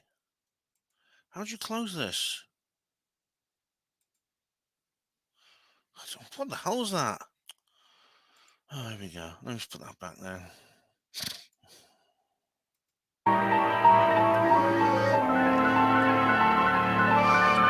Okay, so animation. That's right, that's just animation.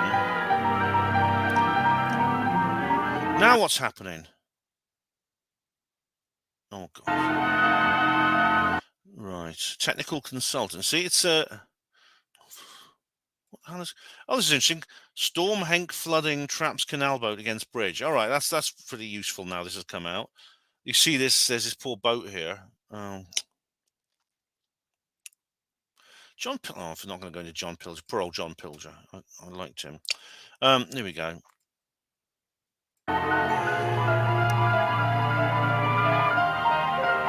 Here we are. See, our appreciation to the United States Department of Defense, Army, Navy, Air Force, Army Signal Research and Development Laboratory. This is in the 1950s.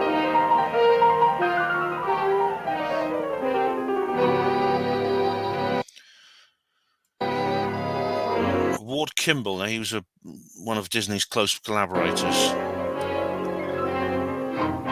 Yeah, director Ward Kimball produced and directed.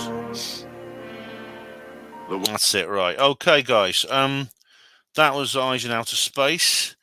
Now, let me just find. Let's just go find something now.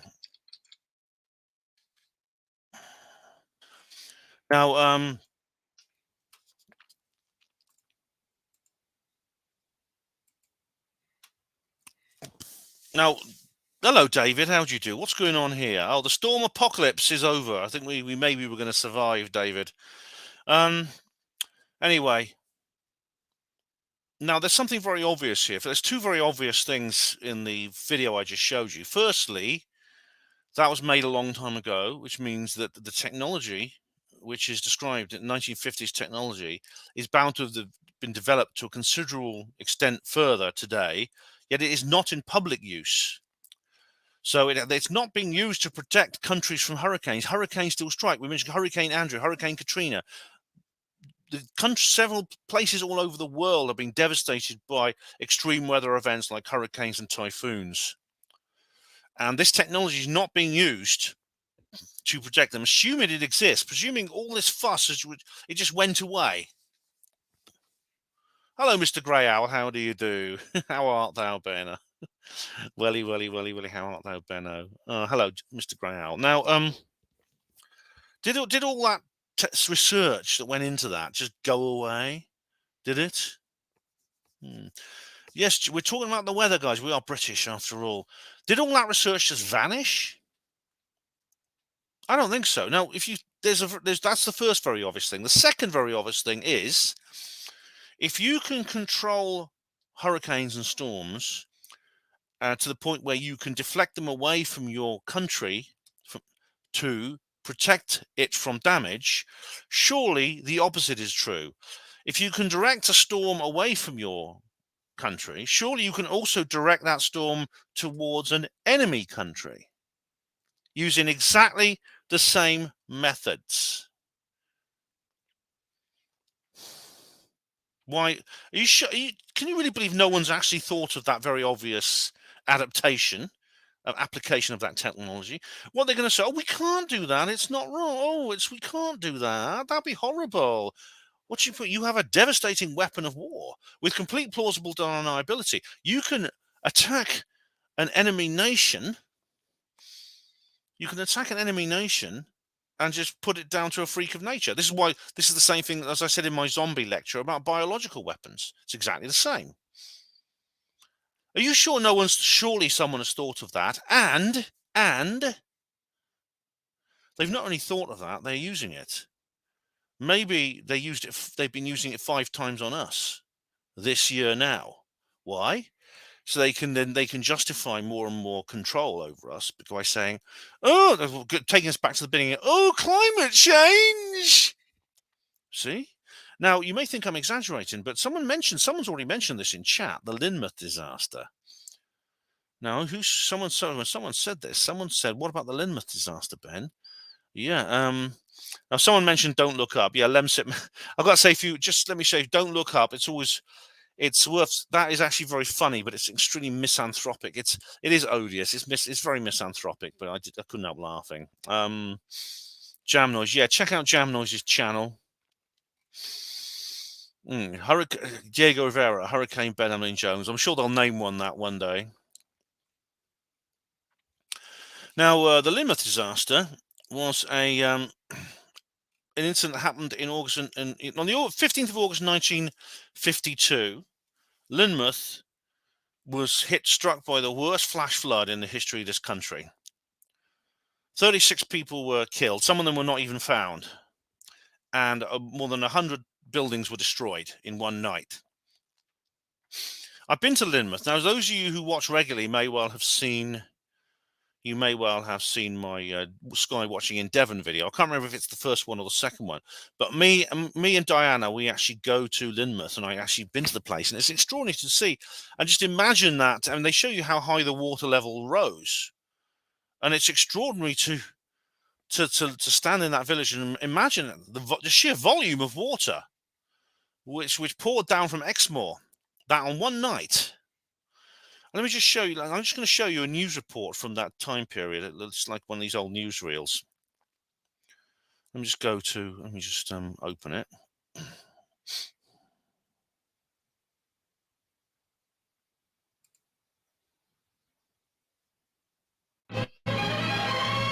Right, let me just show you this.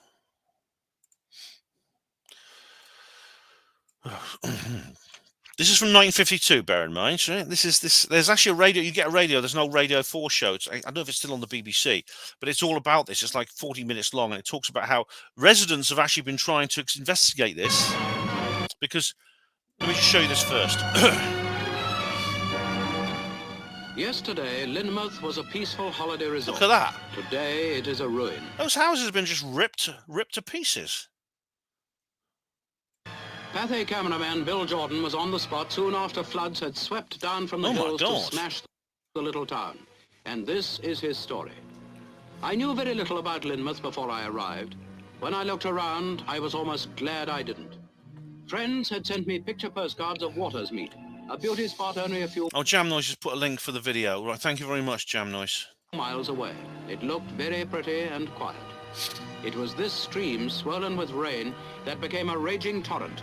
And it was these boulders that were swept down to Lynmouth to destroy shops, hotels, and homes. In one single night, the main street had become a wild, churning river. We were there. They've repaired it now, but you can just see how high the water must have come on this little valley here. Yeah, I mean, it's 36 people killed. I mean, over I think 1,000 people were homeless because of this. It was dark red from the Devon soil. When I was there, nobody could tell for certain how many had been killed. We knew it was at least 22. I talked to some of the people who had lost their homes and their friends.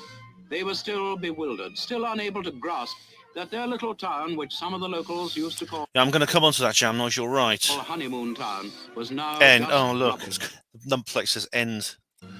They told me of the awful speed with which the flood struck, and of the dreadful sound of the water, roaring and smashing its way through their homes.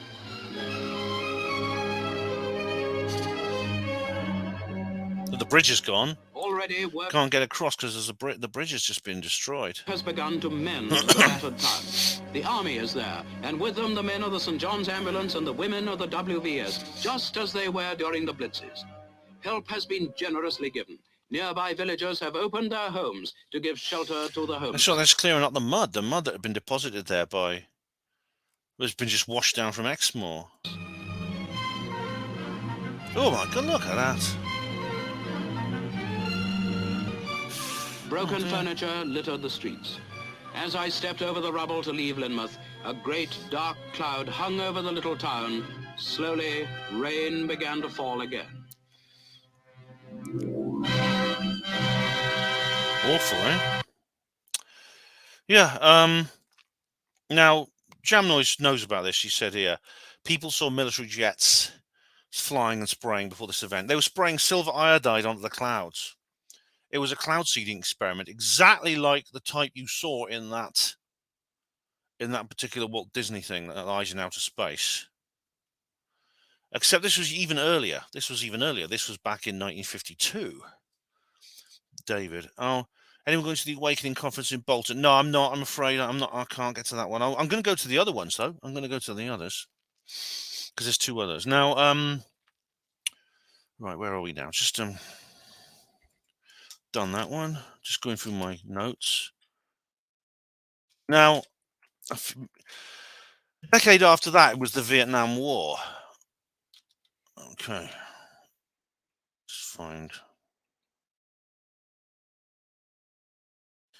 Right, this, I don't know how many of you can, hopefully you can all see this.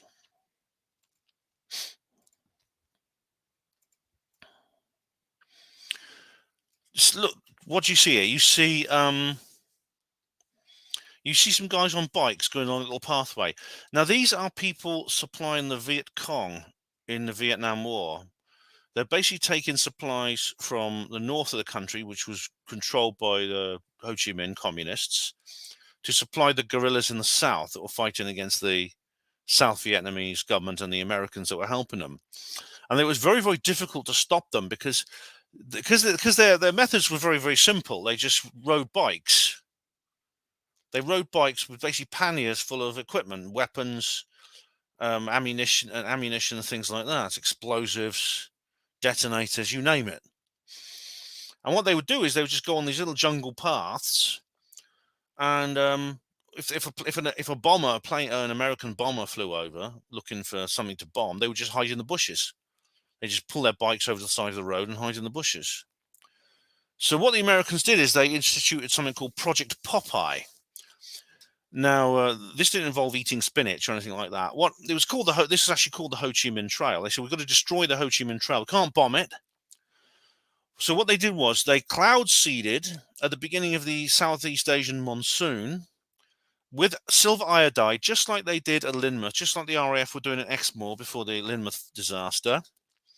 Incidentally, the government have never been held accountable for the Lynmouth disaster. It's been dismissed as a freak of nature. As I said, it's a very potent weapon of war, not just because of its destructive power, but the fact you have plausible deniability. So that's why weather warfare is similar to biological warfare and why both have been kept secret.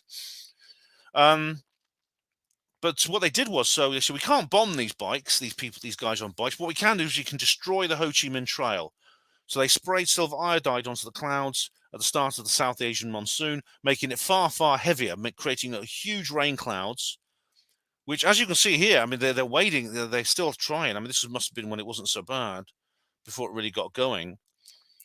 But they would turn these pathways into raging torrents, destroy bridges, rivers would burst their banks, and they couldn't get through. That was in the mid to late 60s. So weather warfare has happened. It exists. We've got 45 people here watching, which is really great. Now, yeah, I mean, I do. So I'm just going to ask you the question. We'll come on to something happier in a minute. I just want to ask you the question: is when the news is putting out reports on Boxing Day, there's going to be 5 storms in the new year. Ask yourself, how do they know? How do they know there's going to be 5 storms in the new year? Because I went to the Met Office website when I saw this headline on Boxing Day. I couldn't see any reference to 5 storms. I just saw they were predicting some wet and windy weather for the following week leading up to New Year. Nothing about 5 storms in the new year. So we're going to get some more. Are we going to get some more now? Are they going to be called? I don't know if they're going to keep calling them Dutch names. They may be called Storm Dirk or Storm Martia or something like that. See, I mean, as you know, I mean, if you watch the Snowy Sunday video, you'll know that I do love snow. I mean, maybe because it is a rare treat where I am. I think maybe if I lived at the North Pole, probably the novelty would wear off. It's not freak weather here in Britain, but it is in the south of England, certainly. But it is rare. It's unusual. We got only a tiny bit yesterday. You usually get maybe one day a year. But in fact, I'm just going to read you this. I'll just read you a where is it? This is a description. If any of you've read, I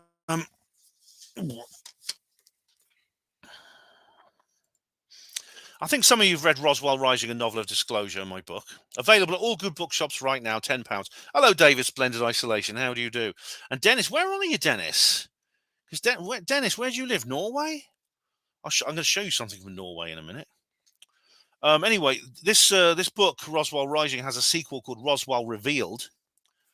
And for those who've read it, you may know there is this. I've got a passage in this book, which is it's a very self-indulgent kind of thing. It's a very, very self-indulgent piece of writing, I think, because it's kind of unnecessary description. But I put it in there, and I'll just read it to you now. Everything was upholstered with snow. Of course, Siobhan knew what snow was like. She'd seen it in New York, but never as deep or thick as this. Great fluffy dollops lay on top of the tops of rubbish bins. Rows of footprints intermingled with each other. The compacted snow inside them was fresh and white. The cloudy sky was still molting tiny powdered flakes that stuck to the terminal window, fused by the heat from inside. She stepped outside, now wrapped in her anorak, blinking to shake the flakes from her eyelashes. Her nose felt as if it had been pinched, and her earlobes stung where they poked out from under her hood. She deliberately walked where no one else had yet, feeling a bit guilty. The snow was pleasant to look at, and it seemed bad to deface the virgin floor with her footprints. She became hypnotized as she looked down at the plain of ice dust. There were 4 lines of compressed, opaque ice on the road of the car park, stained a patchy brown by the gritters, so it resembled chocolate ripple ice cream. Inside them, car tires ran like trains on wheels. The vehicles were great mounds of snow on wheels. Trains on rails. The vehicles were great mounds of snow on wheels, which crawled slowly along. They had patches brushed clean over their headlights and windscreens, with just a light sprinkling left behind on the glass, like icing sugar. Their radiator grills were great molten lacerations. The thaw refroze as it trickled down onto the bumpers and number plates, forming icicles. The white velvet shroud over the street changed the acoustics, making car engines, voices, and anything else fuzzy and muted. Now that's what I suppose that's what you call kind of like M&S style writing. I mean, that's, by the way, that passage was lifted almost verbatim from Evans Land. I mean, I copied it basically from Evans Land and put it into Roswell Revealed. So yeah, it's So that's it. That expresses my kind of feelings about snow. Oh, Dennis Carr lives 100 miles north of Hamburg on the Danish border. Oh, I bet it's cold there, man. I bet you get snow there. I went to Denmark. I went to Copenhagen in February in 2019. Yeah, and yeah, it was really cold there. There was snow. It wasn't very thick, but there was snow. Diego Rivera, did Charles Dickens write Was Roswell Rising? No, I did. I did. Oh. David, you do badly? Thanks for asking. Oh dear, I'm sorry to hear that, David. How you get? Are you not very well? So yeah, I mean, I know there's lots of places on the continent you get more snow. I'd love to live in a place where there was more snow. I really would. I will make a snowy video if I get snow. Oh yeah, I love snow too, but I haven't seen any since The Beast from the East, March 2018. Yeah, remember The Beast from the East? Anyway, guys, I just want to show you this. This is you'll recognise this particular person who I'm about to show you.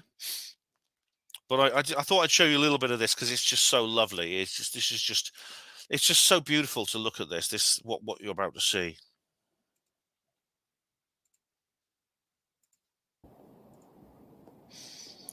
I'm sure you recognise this. Right. I've been sweating literally buckets.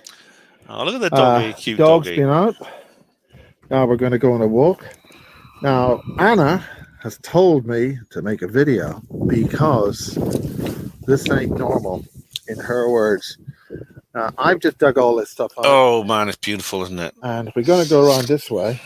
Go around this way. Oh, Jamno says I hate snow. Boys, fuck that. Oh, I love snow. I love snow. Really getting hard to actually dig out.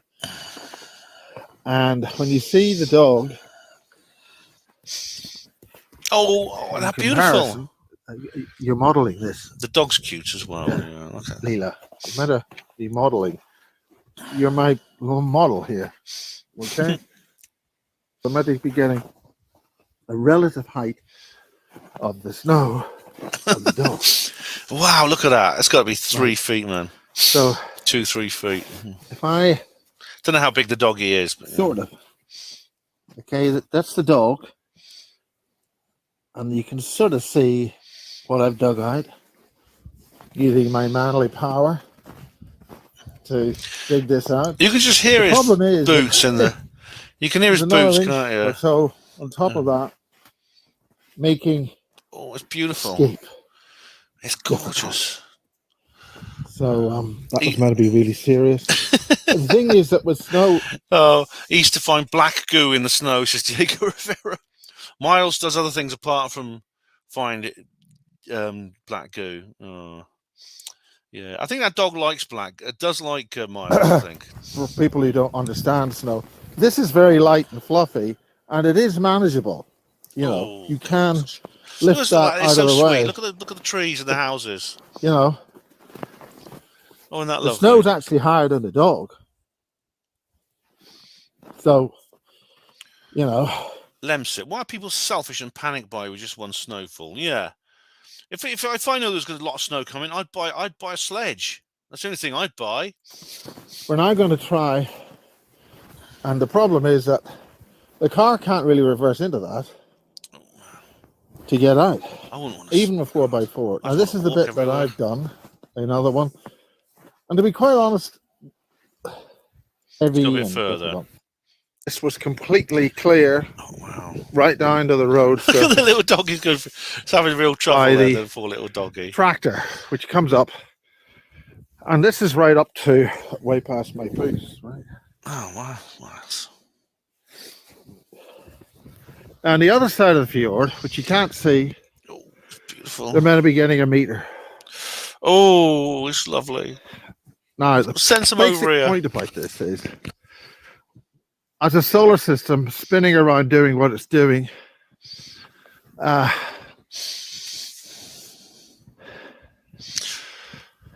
last night the lid of that was clear, and these Birkeland currents, based on the electric universe principle, because all the physics we're told is shite. I've just been watching a brilliant interview with John Warner IV with Daniel List. Oh, the dark journalist, yeah. The dark journalist Daniel List. Oh yeah, John Warner. He's he was talking about free energy and stuff, and the whole UFO thing is bollocks. No, it's not, Miles. The disclosure stuff. No, and basis is going to be, I've decided to make some gold-handled black bases mugs. Oh, lovely. Me and my bloody mugs. You are a gold-handled bases mug, Miles. Right. So,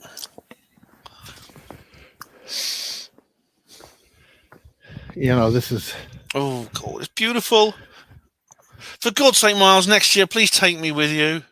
So the whole point of the Birkeland Currents... If anyone lives in Soon in Norway, please let me come and stay with you in the winter. ...is that it spins us through into different parts of the gaseous parts of the universe, and that sort of plasma energy, that plasma stuff that they've now only admitted now that we have huge plasma oceans outside the upper atmosphere. And Professor Temple, who spoke at the Origins conference, was describing how that plasma energy, these particles... Oh, right. Is Tina still there? Tina actually sent me a new... I've just been watching it. Robert Temple. I think Miles is talking about Robert Temple, talking about plasma. And it's very interesting, Tina, if you're still there. Thank you very much. Of energy. You can actually see... aha! Oh, we got the snowplow coming. Oh, right. And he's trying to do this, so I think they came up this way before. You can see that these people have got their own snowplow. I'm not so thick it is. So, all right, it's someone wants to know where this is. It's actually Norway. It's at a place called Soon, which is actually not far from the Swedish border. And Miles is staying there with Anna Hess, who lives there, and Rauni Kilder used to live there too for a while, but she's died. Anna did ask. So.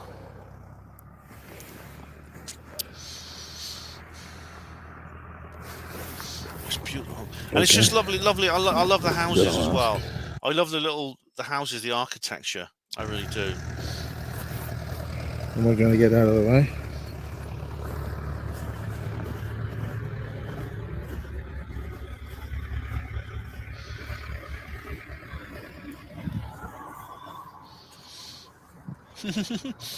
It's come to clear the snow away.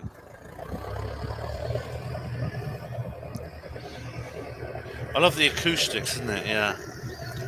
Move there, says Dennis. Oh, I'd love to.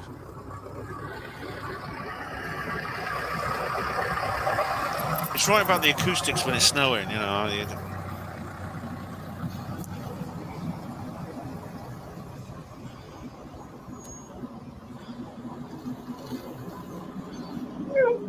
Yeah. Oh, poor dog.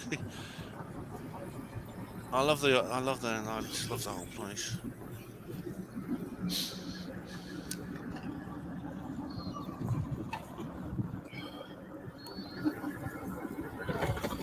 I'd be so happy if we got snow like that here. I mean, it's extremely rare. I don't think I've ever seen snow that deep, maybe in Wales. But, you know, I'd go out and I'd make another snowy video. I really would if we got snow like that. Or any even less than that.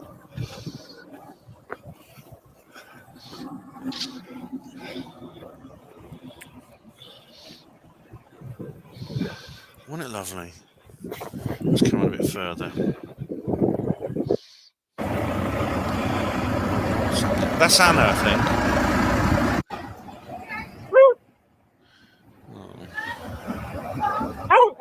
You see the plough in front? Jam, please stop, Ben. It's making me cold. You're in Arizona, for goodness sake. How can you be cold? That's Anna, I think. That's Miles' friend who lives there.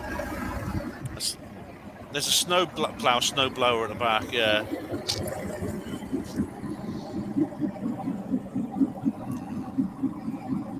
At the act. Big history here.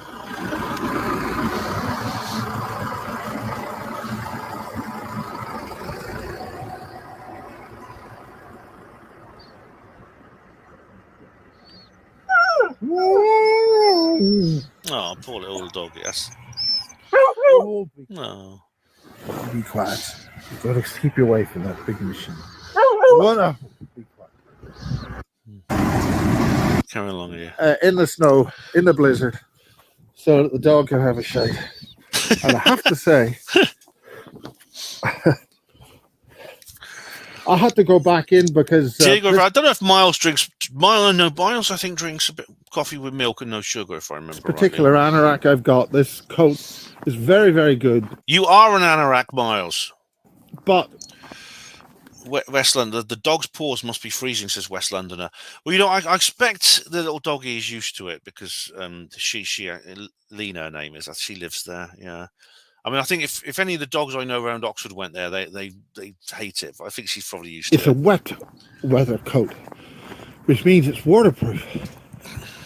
And the problem about that is you sweat.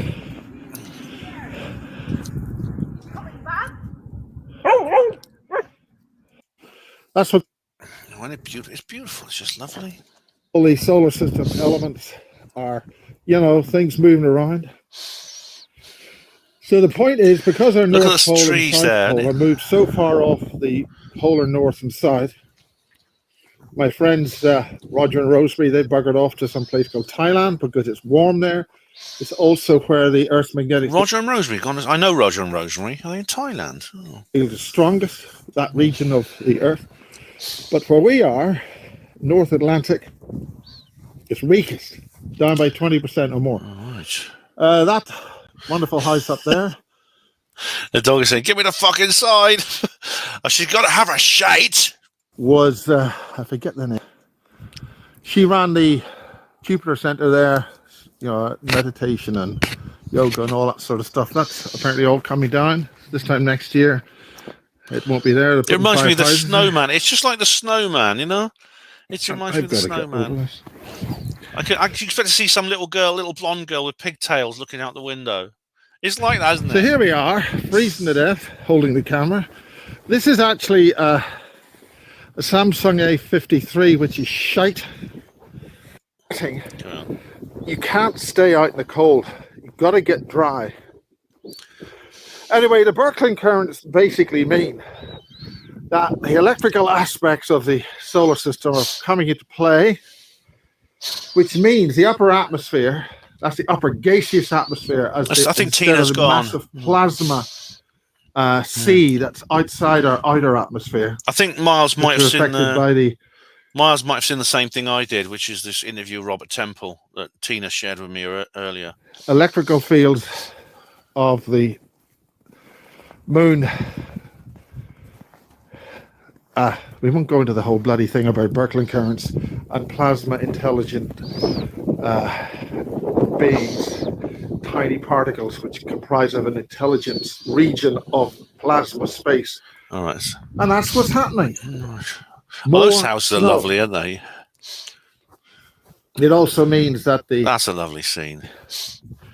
The linear parallel norm for this kind of thing's coming your way. Oh, I wish. I wish it was coming our way. I wish it was. All we have to do. Look at that. Look, compare that to those horrible flood photos I showed you at the beginning. Just compare that. Right. End of 22 minutes of snow. Oh. In the evening before sunset. Soon on January the 1st. Well, here we are. Welcome to 1994. Oh, 2024. Freudian slip there. Miles, you're losing it, mate. You're losing it, Miles. January the 1st, 2024. From soon. I'll be flying back, hopefully, in 24 hours. And hope we you will made be it back, engaging mate. Ferociously with the Basis TV, and we've just had our first sort of third-party content, people who want to put stuff on Basis TV, and that's important because they've got some very good produce, which from a different part of the world. More. wind is blowing. Oh, he's got his own little snow plow. I'm there, going look. back to England, I think, tomorrow, and there they have rain. But in England, Miles is the real Father Christmas. they don't know how to deal with this. No, I know. He shaves for most Happy of the New year. Year! Yeah, you do. Oh man. Once the big tractor goes past. Okay. New Year. You have a little snow in Norway. That was lovely. Oh, that was just beautiful. That was beautiful. Oh, thank you very much, Miles, for that. That was absolutely beautiful. So, guys, just hope we get some of that here. But anyway, I want to say a big thank you to everyone who has posted in the live chat this evening. Because, I mean, unless you have any comments or questions, someone mentioned "Don't Look Up," which I do. It is described it as odious. It's pretty. It's pretty horrible. Jam Noise says, "Why are we watching this? Because I just love the snow." Jam Noise, I'm different to you. I love the snow. It's a black comedy, and it's like really, really misanthropic. But it's so. Thank you very much to Jam Noise, Dennis Carr, Israel Diego Rivera, Genius 2, the real genius, and West Londoner. Many thanks to Lemsip, Michael Snow, good name. Hugo Rune, he's still around. I think he may be stoned out of his gourd now, but he's nothing as it seems. Lemsip. Hugo, David. There's David and David Splendid Isolation. I think David here might be. Are you the David who no one can get hold of? The hermit, David the Hermit. Pat Riot, how do you do? And thank you, Pat Riot, for taking part. And Dennis Carr, thank you very much. And Jamnoy 72, I've said Jamnoy 72, thanks very much. Mr. Grey Owl, thank you very much. Oh, what's this? There was an interesting interview with Avi Loeb a while back while he was getting grilled about all sorts when asked if he believed that the government has technology to control the weather, he matter of fact. Oh, he's in. I've just read his new book, Interstellar. Very interesting indeed. Yeah. So have I left anyone out? I hope not. But thank you, West Londoner. I look forward to the 5 storms. Oh, we've had 2 now. Let's hope we don't have any more. But they did say 5. I mean, how do they know? You see, Welsh Ripper. What did I miss? All of it. We're just about to finish. But you can always watch the recording. Della Farrand. Oh, Della, sorry. Thank you, Della. Thank you for posting. And for Tina Silver, of course, who I think has gone now, who sent me the Robert Temple video that I think Miles has just watched. Thank you very much, Tina. Hope to see Tina sometime because Tina lives near me. No, I have met her a couple of times. Well, I've made videos with her, haven't I? Yeah. Secrets of Newbury. Yeah, so all I can say now, I think the moral of this story, the overreaching narrative arc of this particular video is we've had 2 storms. If we get another 3, ask yourselves, how did they know in advance they were coming? Maybe there's only one way they could know in advance they were coming this far in the future. If they created them, I think. Yeah.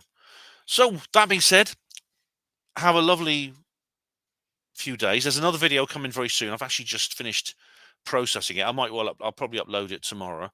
And so hope to see you all soon. It's great to be back. Plenty more coming in 2024. My next video you'll like. It's quite cool. And then I've got another one. I've got to finish the video I started making when the train stopped. I've got to go back and finish that one. That's a priority because that was annoying. That was.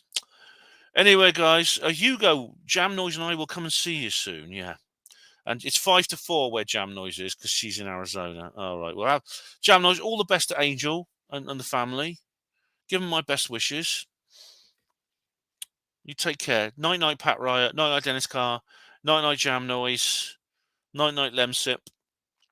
Night, it's like the Waltons, this, isn't it? Night, Della Farrance. Night, West Londoner. Night, the Lights Below's up there somewhere as well. Take care, everyone. Mark Devlin. Yeah, I got a chance. I had a chance to meet Mark Devlin last night. I couldn't meet him because I was doing my show. And I, John Boy. Thank you, all of you, for watching her Panwo TV. Hospital Porters, Pride and Dignity. Stop the New World Order.